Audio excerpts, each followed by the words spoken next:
Maybe Mr. Rogers had it right after all. Maybe the single most important question that I or that you, that anyone could ever ask is, won't you be my neighbor?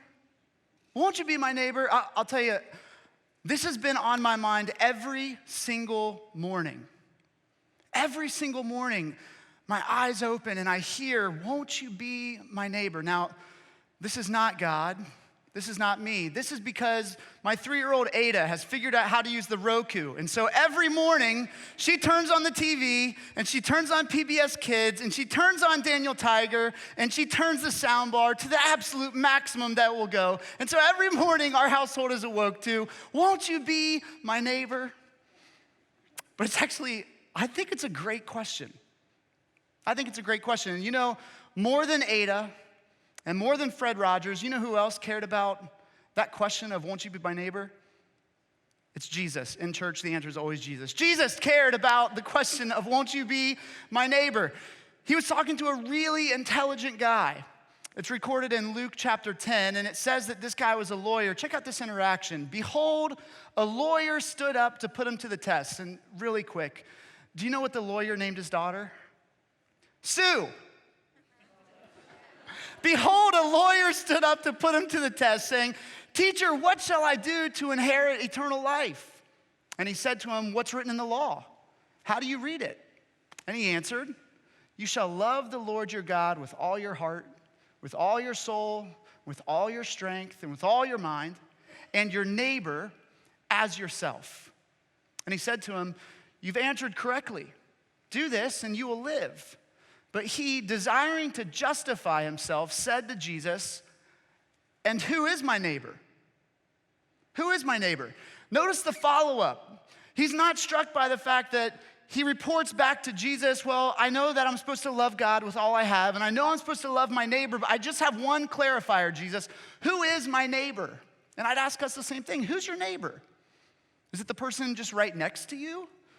Is it a cube mate? Is it the church answer of the least of these? Who is your neighbor? I think it's actually really interesting that sometimes in churches, we've actually gotten a lot of joy out of redefining who our neighbor is by choosing someone all the way around the globe. We say, man, we're gonna take care of you. We're gonna sponsor kids. We're gonna buy Tom's shoes. And for every new pair I get, you're gonna get a pair. And we're being a great neighbor. The only problem is that how can you really be a neighbor if you don't even know someone? Well, what I want to talk about in the rest of our time is that I think all of those things are really good. Taking care of the least of these, taking care of people on the other side of the globe, those are good things. But somewhere we've missed out on the reality that you and I have an actual next door neighbor. I'm talking right now about wherever home looks like to you, whether it's an apartment or a house, who is on either side of you, and have you considered them to be your neighbor? I've not always been about this neighborhood thing. In fact, I used to do everything I could to be anonymous and to pull myself away from it. I don't know if any of you have ever done the Batcave move where you try to time the garage door so that you can go in and close it before your taillights turn off. I used to do that move. Other ones where you only have your children get the mail because you don't want to be at the mailbox when someone else is checking their mail. That would mean you'd have to speak to them.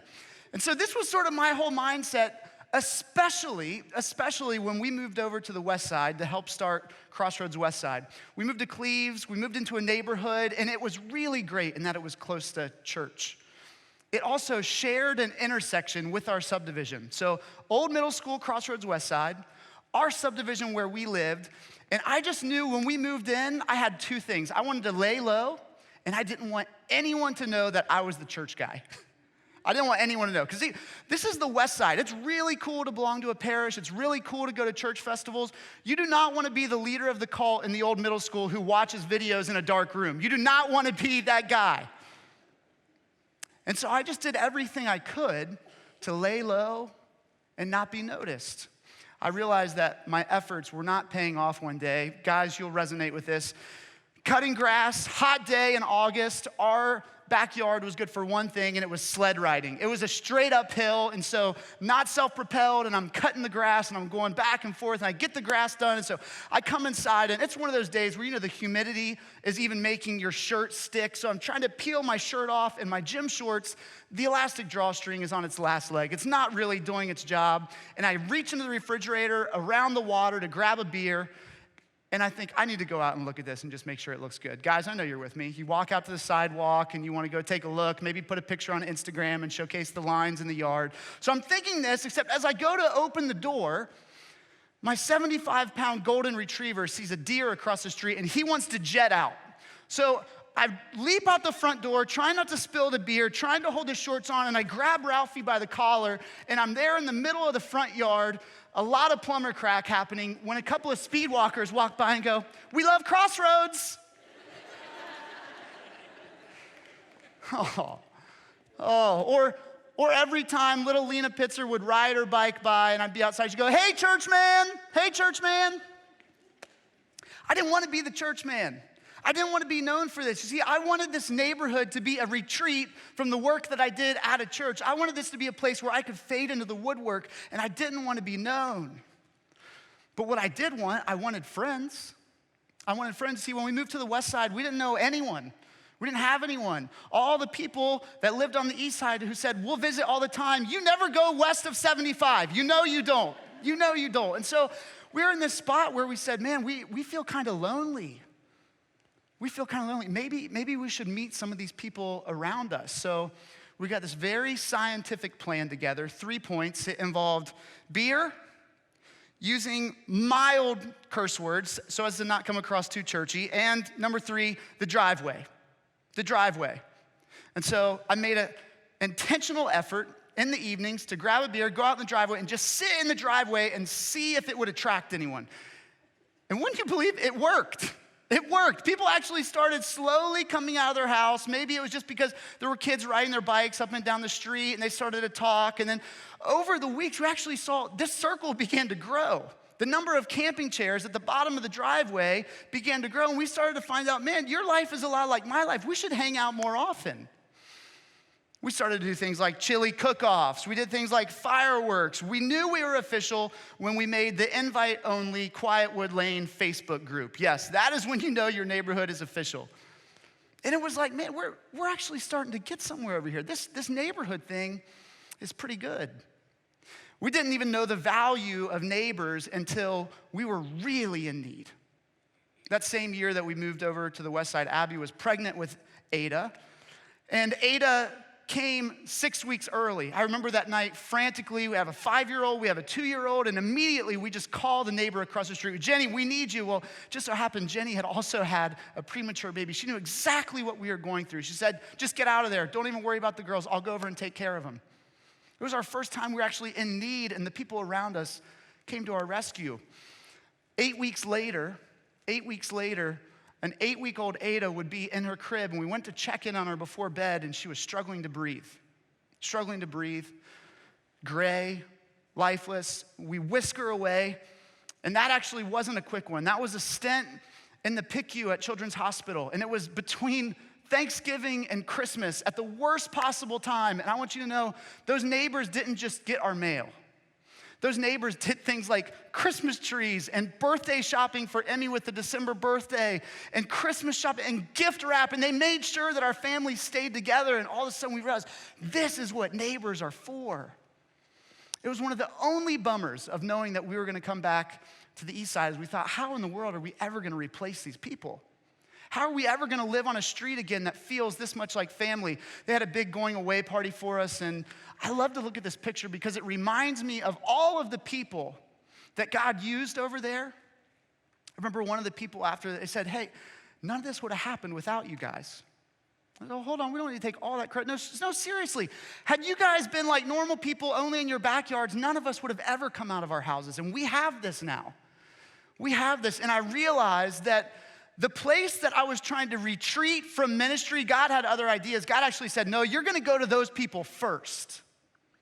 I've put people around you, and they're going to know me not based on whether they go across the street to Crossroads West Side. They'll know me because they know you.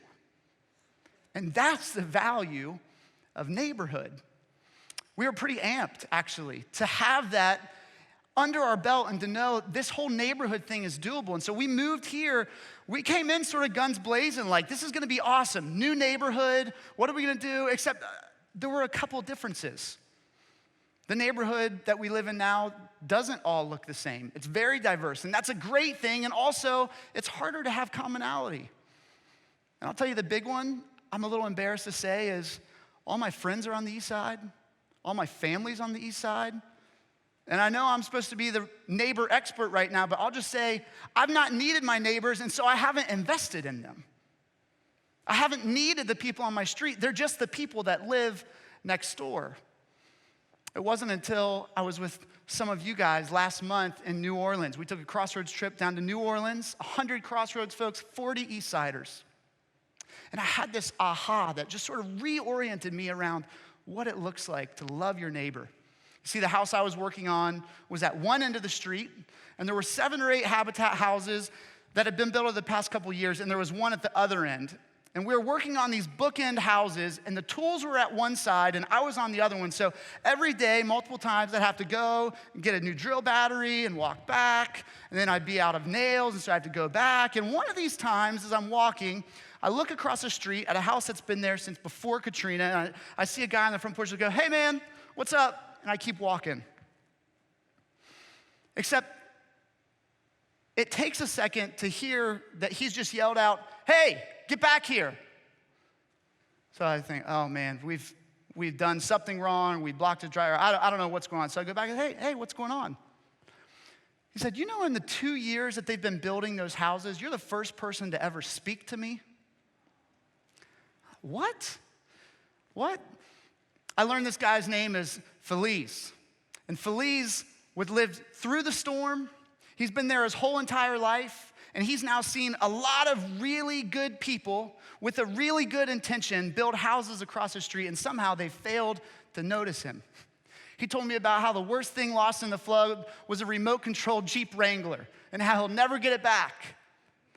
And he told me how he doesn't really want us to come over and start doing things with him and at his house. He said, man, I just want you guys to be a good neighbor. So it's interesting. Tell me what you mean by that.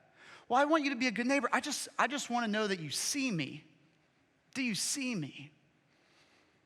And not only did I use that as an opportunity to tell everyone on that trip, hey, when you see people, when you see someone, you got to engage them. We got to let them know we're here to be good neighbors. But I started thinking about, oh my gosh, have I been a good neighbor? Have I been a good neighbor even though I haven't really needed my street? Have I done the deal where I just walk up and down, I drive in and out of my street, in and out of this neighborhood, and I go past people, but I don't really see them? I just felt like God said, hey, I'm gonna give you another shot to do this neighbor thing. It was really sweet, actually. Came home to brand new neighbors right across the street. It was like God was saying, hey, I'm gonna give you a fresh start. Here they are. And just in the remainder of our time, I wanna give you just a few of the things that I've tried to intentionally dial up to be a better neighbor, The first one, this new couple across the street, I said, well, first thing I gotta do, I gotta know their name. And so I'm in my front bay window, we don't have blinds, and I'm just waiting for someone to come out. Ab had to say, babe, that is really creepy. You just need to go over, ring the doorbell. I'm like, no, I don't wanna do the predictable breadbasket way. I wanna wait, so I see him coming out. He's coming out to mow his grass, and so I run over, hey, what's going on? And my name's Greg, I live across the street, and I meet this guy, and Jamal, and Scarlett, and she's 8 months pregnant, and just exchange numbers. Hey, let us know if you ever need anything. Just know their name. Remember, okay, Jamal, Scarlett. That night we get a text. He says, hey man, remember how my wife's 8 months pregnant? Yeah. You remember how it's 95 out right now? Yeah. Our air just went out. Oh, it's good to have the number in the phone. And it started just by knowing a name. Here's another layup. Ask questions. It's really easy sometimes to just do the nod. Hey. But what happens when we ask a question? It actually says, I'm interested in you. I'm interested in you for more than maybe you getting my mail from time to time. There's another guy over here that I see, and his name's Jim, and Jim used to work at a golf course right at the vineyard, and he took care of it, and let me tell you, his lawn looks like a golf course. So I'd always have small talk about why his grass was so green or how often to water, and one day I just said, hey, how are you? He said, what do you mean? I said, no, really, how are you? He said, well, I actually am in remission from stage 4 lymphoma. Oh my gosh. Would you believe that my conversations with Jim are a lot deeper now? They're a lot deeper because when I see him, I know, okay, hey man, how you doing? You staying healthy? Everything good? And he just golfed with a coworker of mine, and he said of me, yeah, I thought Greg was an interrogator at first, but now it just makes me feel really loved. I like that he notices that. Here's one that I think we could all do a little bit better at. I know I could, is let stuff go. Let stuff go. We have this really great Facebook group in the neighborhood we live in right now, and I just caught a couple of people being really good neighbors. I thought I'd share them with you. Here's one, the first one that I pulled off the Facebook page. Which of you left your dog's bowel movement on the sidewalk in front of my house? Seriously, what is even wrong with you? Here's another one. Here's one more. This is fun. Get with it. Yard all weeds. Don't be so lazy. What a great, now seriously, we laugh at that, but if you could know you were gonna get away with an anonymous tip to your neighbor, would you do it? I love to say that I would, but I know just last week, the lawn service, the person next door, something must have happened with their mower because I came out and I had a big 10-foot section that looked like a baseball diamond. It was like down to the dirt. And I'm thinking, how do I tell this guy? How do I mention, how do I go? Just let it go. Just let it go because I want to be a neighbor that extends grace. I don't want to be someone that's keeping score. And then the last one, it's maybe the most basic and the one that I've just found to work the best. This chair right here. This chair is ugly and uncomfortable. It was very cheap at Target, and I have deck chairs with really thick couch cushions on them that I would much rather be in. But I know if I'm gonna be a good neighbor, I gotta be present. I gotta be present. And when I'm in this chair and I'm in my driveway and my girls are doing sidewalk chalk or they're riding their little hoverboard things up and down the street, I know that this posture says, hey, I'm available and I wanna know you. I wanna know you. See, I don't wanna make the same mistake again of assuming that my neighborhood is a retreat and that if those people wanna experience and know Jesus, then they can come to Crossroads. I actually want them to know Jesus because they live next door to the McElfreshes. And that the way that we speak to them, the way that we're interested in them, the way that we just show them grace is a way that we could say, hey, this is just who we know Jesus to be. I don't know which it is for you, but man, wouldn't it be awesome? Wouldn't it be awesome if we realized we're never gonna fit the whole East Side in this auditorium? We're never gonna be able to do that. But man, if we went after the East Side one neighbor at a time, if every one of us said, you know what, I'm gonna make the people that live on either side of me, I don't even know their name. I could hardly recognize their face in a lineup, but I'm gonna do my best to be a good neighbor because I think they could experience Jesus. Man, that would be awesome. I had a cool confirmation of this when we were moving back in here. I got an email from a guy who said, I've been around Crossroads for a really long time and we had never met. But he said, my son was really involved in Crossroads as a young man, and something happened that really started to make him question his faith. Something happened that made him want to step away. And I've been praying for him every single day that God would do something to break through. And he just told me, hey, guess who's moving in across the street from us? It's a pastor at Crossroads Eastside. Isn't that the church you go to? And I felt in that moment God say, hey, this guy, you're gonna go after him. You're gonna go after him. And let me tell you, I am. I'm doing all these cheesy steps, but I've got something in mind because I want him to know that God's good. He's not forgotten about him. So I've got a challenge for you. Whether you've got a neighbor, you go, Greg, I tried all that. Hey, some nuts are tough to crack. I encourage you, do it again. And others, you go, man, I don't even know their name. That's fine. Just picture whatever you can, whether it's their front door, whether it's their car. And I want to know which of these 4 things might you want to try? Is it maybe just going, man, we've lived here for 5 years and I'm just embarrassed to say, I don't even know your name. Or to actually wait till the next time they're out and go ask them a question. Which is it? And could we commit to God that we want to love our neighbor? We want to go after him. Let me pray for us that we would be effective in doing that. God, I'm just grateful, first of all, that you're a God of second chances, that you would allow me to start over with the people who live right around me. Even when I was selfish and I didn't think that I needed them, you are gentle in showing me that you want me and call me as a command to love my neighbor. And I just pray for whoever the people that we're picturing right now, whatever the names or the faces that we have in our mind, that we would just commit to you that we want them to know you, maybe by knowing us. And just help us to do this. Help us to be creative and help us to be effective. Amen.